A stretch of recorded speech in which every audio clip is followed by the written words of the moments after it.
के इस कार्यक्रम में मंच पर उपस्थित उत्तर प्रदेश विधान परिषद के सभापति माननीय श्री कुंवर मानवेंद्र सिंह जी, केंद्रीय मंत्री माननीय श्री भानु प्रताप वर्मा जी, प्रदेश सरकार में मेरे साथ मंत्रिमंडल के मेरे वरिष्ठ सहयोगी, जल शक्ति मंत्री श्री स्वतंत्र देव सिंह जी, लोकप्रिय सांसद अनुराग शर्मा जी, प्रदेश सरकार के मंत्री श्री मनोहर लाल पंत लोकोरी जी, महापौर झांसी श्री बिहारी लाल आर्य जी, जिला पंचायत अध्यक्ष श्री पवन गौतम जी, हमारे माननीय विधायकगण श्री रवि शर्मा जी, राजीव परिषा जी, जवाहरलाल राजपूत जी, श्रीमती रश्मि आर्य जी, श्रीमती रमा निरंजन जी, डॉक्टर बाबूलाल तिवारी जी, भारतीय जनता पार्टी के जिला के अध्यक्ष श्री जमुना प्रसाद कुशवाहा जी, महानगर अध्यक्ष मुकेश शर्मा जी, पूर्व मेयर राम तीर्थ सिंगल जी और राष्ट्रीय खेल दिवस भारत माता के इस महान सपूत की स्मृतियों को समर्पित है। आज का दिन भारत के हॉकी के जादू, सभी भारत माता के हमारे महान सपूत, हॉकी के पूर्व ओलंपियंस, झांसी के मेरे सभी उपस्थित भाइयों बहनों, आज एक साथ कई कार्यक्रमों के साथ मुझे सहभागी बनने का अवसर प्राप्त हो रहा है। मैं इस अवसर पर भारत माता के महान सपूत, भारत के हॉकी के जादूगर कहे जाने वाले मेजर ध्यानचंद जी की स्मृतियों को नमन करते हुए भारत माता के इस महान सपूत को प्रदेश सरकार और प्रदेशवासियों की ओर से विनम्र श्रद्धांजलि अर्पित करता हूं। भाइयों बहनों, हम सब जानते हैं कि भारत के राष्ट्रीय खेल हॉकी में 1928, 1932 और 1936 में 3 गोल्ड मेडल दिलाने वाला हॉकी का महान जादूगर न केवल एक उत्कृष्ट खिलाड़ी था, बल्कि भारत माता के प्रति अथाह सम्मान और श्रद्धा का भाव उनके मन में भरा हुआ था। कहते हैं जब 1936 में भारत ने ओलंपिक में गोल्ड मेडल जीता था, तब जर्मनी के चांसलर ने उन्हें जर्मनी की नागरिकता देने और कर्नल की उपाधि से सम्मानित करने के लिए उन्हें ऑफर किया था, लेकिन हॉकी के इस जादूगर ने करने कहा, मैं जैसे भी हूं, मैं भारत के लिए खेलता हूं, अपने देश के लिए खेलता हूं। और उन्होंने एक झटके में इस प्रस्ताव को ठुकरा करके भारत के प्रति अपने अनुराग को व्यक्त किया। आप मेरे लिए कहते हुए गौरव की अनुभूति हो रही है। ये बुंदेलखंड की झांसी की धरती वीर और वीरांगनाओं की धरती हो रही है। महारानी लक्ष्मीबाई के नाम से आज भी हर वीरांगना, हर वीर अपने आप को गौरवान्वित महसूस करता है। लेकिन जब खेलों की बात आती है तो मेजर ध्यानचंद जी का नाम बड़ी श्रद्धा और सम्मान के साथ हर भारतीय देता है। और झांसी की धरती का सौभाग्य है कि इस धरती ने मेजर ध्यानचंद जी को पैदा किया। इस धरती से हमें आगे बढ़ने का अवसर प्राप्त हुआ और इस धरती के माध्यम से न केवल राष्ट्रीय स्तर पर बल्कि अंतर्राष्ट्रीय स्तर पर भी उन्होंने ख्याति अर्जित की। इस अवसर पर राष्ट्रीय खेल दिवस के रूप में मनाने की घोषणा हुई है।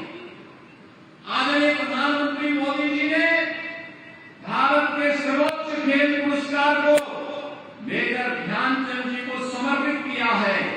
और भाइयों बहनों, उत्तर प्रदेश सरकार अपना प्रदेश का पहला स्पोर्ट्स यूनिवर्सिटी मेरठ में मेजर ध्यानचंद जी के नाम पर ही बना रही है। मैं इस अवसर पर भारत माता के इस महान सपूत की स्मृतियों को नमन करते हुए उन्हें विनम्र श्रद्धांजलि अर्पित करता हूं। आज यहाँ पर हम लोगों ने, मैं भी जब यहाँ पे आया था स्मार्ट सिटी मिशन के अंतर्गत और मेजर ध्यानचंद जी के म्यूजियम और लाइब्रेरी का उद्घाटन का कार्यक्रम के साथ साथ झांसी की 1900 करोड़ रुपए से अधिक की परियोजनाओं का लोकार्पण और शिलान्यास का कार्यक्रम भी संपन्न हुआ है।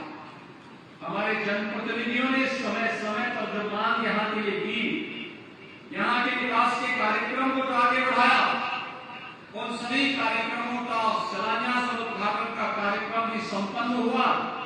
तो इसके साथ ही यहाँ पर पहली बार प्रदेश में हम लोगों ने एकलव्य क्रीड़ा कोष की स्थापना की है और 23-24 के लिए 125 राष्ट्रीय और अंतर्राष्ट्रीय खिलाड़ियों को फेलोशिप देते हुए 32,35,000 रुपये उनके खाते में डीबीटी के माध्यम से अभी अंतरण किया गया है।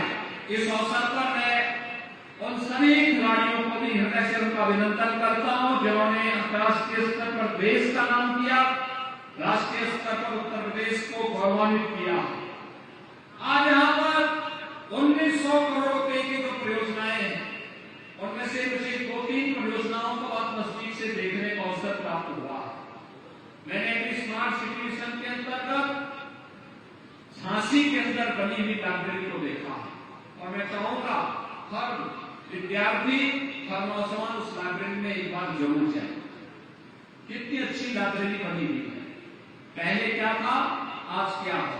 स्मार्ट सिटी मिशन प्रधानमंत्री मोदी जी का मिशन है और मिशन के अंतर्गत बनी हुई लाइब्रेरी अपने आप में स्मार्ट सिटी मिशन की सफलता को एक नया आयाम प्रदान करता है। और साथ ही साथ यहाँ पर मेजर ध्यानचंद जी का म्यूजियम भी बनाया गया है। हर खिलाड़ी से हरिवा से मैं कहूंगा कि मेजर ध्यानचंद जी के प्रति समर्पण का भाव क्या है। यह म्यूजियम उसका मूर्त रूप है, आप उसको भी जरूर देखिएगा। आज बुंदेलखंड विकास की नई ऊंचाइयों को प्राप्त कर रहा है। भाइयों बहनों, जब मैं पहली बार बुंदेलखंड में आया था मुख्यमंत्री बनने के बाद, तो उस समय प्रधानमंत्री जी ने मुझे कहा था कि सबसे पहले बुंदेलखंड की ही यात्रा करना है। और भाइयों बहनों, मैं बुंदेलखंड आया था। जब मैं यहाँ आया था तो स्वतंत्र देव जी ने, यहाँ के माननीय जनप्रतिनिधियों ने मुझे कहा कि बुंदेलखंड में कनेक्टिविटी भी नहीं है और पानी की भी समस्या है। आज मुझे बताते हुए प्रसन्नता है भाइयों बहनों, जल जीवन मिशन में हर घर नल की योजना प्रभावी ढंग से क्रियान्वित हो रही है। हर घर की योजना जल जीवन मिशन में आज प्रभावी ढंग से लागू होने जा रही है और कुछ ही दिनों के अंदर हर घर तक आरओ का पानी हम लोग पहुंचाने में सफल होंगे। बुंदेलखंड का एक सपना साकार हो जाएगा। इसके साथ ही बुंदेलखंड की सिंचाई की तमाम परियोजनाओं को पूरा किया गया है। बुंदेलखंड में बुंदेलखंड एक्सप्रेस वे आज बुंदेलखंड के विकास को एक नई ऊंचाई प्रदान कर रहा है। तो साथ साथ झांसी की रानी लक्ष्मीबाई की ये भूमि आज डिफेंस कॉरिडोर के नाम पर भी जानी जा रही है। डिफेंस मैन्युफैक्चरिंग कॉरिडोर झांसी में भारत डायनेमिक्स की यूनिट स्थापित हो रही है। एक नोड झांसी में और एक नोड चित्रकूट में विकसित हो रहा है।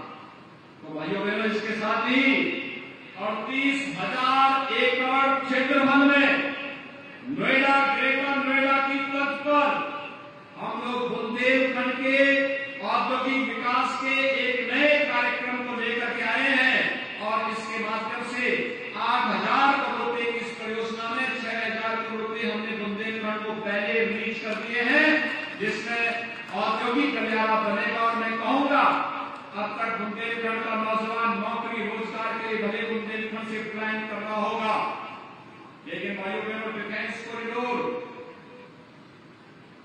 बुंदेलखंड एक्सप्रेसवे और एक्सप्रेसवे के साथ जब यहाँ पे औद्योगिक जिससे विकसित क्षेत्र बनेगा, तो भाइयों बहनों, दुनिया कार्य करने के लिए झांसी बुंदेलखंड में आएगी और यह नौकरी और रोजगार के एक नए हब के रूप में स्थापित होगा।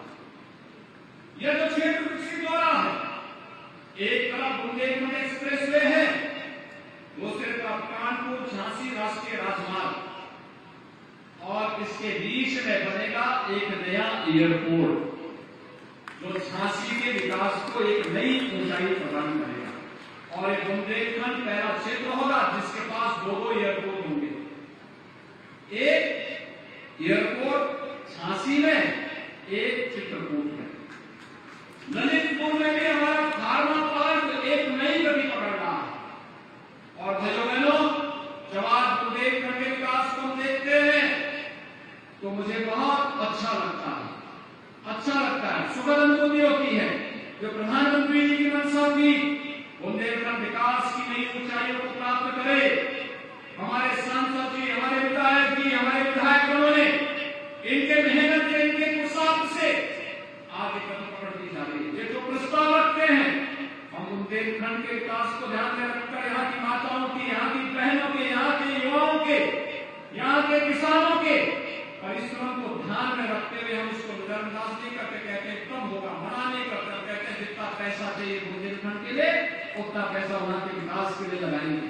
और आपने एक बार फिर से विशेष रूप से मैं यहाँ पर आया हूँ बुंदेलखंड की धरती को नमन करने के लिए, महारानी लक्ष्मीबाई की इस पावन धरा को नमन करने के लिए, और मेजर ध्यानचंद जी की इस पावन धरा को नमन करने के लिए विशेष रूप से आया हूं राष्ट्रीय खेल दिवस के अवसर पर अपने सभी खिलाड़ियों का अभिनंदन करने के लिए, जो राष्ट्रीय और अंतर्राष्ट्रीय स्तर पर भारत के गौरव को बढ़ाने का कार्य कर रहे हैं। हमारे इतने ज्यादा ओलंपियंस आज भी कितने मजबूती के साथ काम कर रहे हैं। और मैं खेल सचिव सुभाष रेवाई, ये स्वयं ओलंपियन है। आपने देखा होगा टोक्यो ओलंपिक में इन्होंने भारत के लिए सिल्वर मेडल जीता। ओलंपिक में इनके खेल का एक अपना तरीका है, और वे स्वयं सचिव हैं, आरबीसी भारतीय टीम, हॉकी टीम के कैप्टन रहे हैं, खेल निदेशक हैं। और मैं चाहूंगा कि जितने पुराने खिलाड़ी हैं, अंतर्राष्ट्रीय खिलाड़ी हैं, इन्हें कहीं न कहीं कोच के रूप में इन्हें भारत अपनी टीम का हिस्सा बना करके, अलग अलग टीमों का हिस्सा बना करके इन्हें उत्तर प्रदेश सरकार के साथ जोड़ने की आवश्यकता है। अपने नवोदित खिलाड़ियों के प्रशिक्षण को आगे बढ़ाने की आवश्यकता है। राज्य सरकार खेल और खिलाड़ियों को, डबल इंजन की सरकार खेल और खिलाड़ियों को प्रोत्साहित करने के लिए पूरी प्रतिबद्धता के साथ कार्य करेगी। एक बार फिर से बुंदेलखंड वासियों को और खासतौर पर झांसी के जनता जनार्दन को, जिन्होंने हमारे योग्य जनप्रतिनिधियों को चुना, इन योग्य जनप्रतिनिधियों के परिणाम स्वरूप यहाँ पर विकास की परियोजनाएं आ रही हैं। 1900 करोड़ रुपए की परियोजनाओं के लिए उन्हें हृदय से बधाई देता हूँ, उनका अभिनंदन करता हूँ। और एक बार फिर से मेजर ध्यानचंद जी को उनकी पावन जयंती के अवसर पर विनम्र श्रद्धांजलि अर्पित करते हुए अपनी वाणी को विराम देता हूँ। धन्यवाद। जय हिंद। बहुत बहुत धन्यवाद, आभार माननीय, आपके प्रेरणादायी उद्बोधन के लिए। मैं अनुरोध करूंगी जिलाधिकारी महोदय श्री रविंद्र कुमार जी से कि पूरे जिला प्रशासन की ओर से माननीय मुख्यमंत्री जी को ये स्मृति चिन्ह भेंट करें।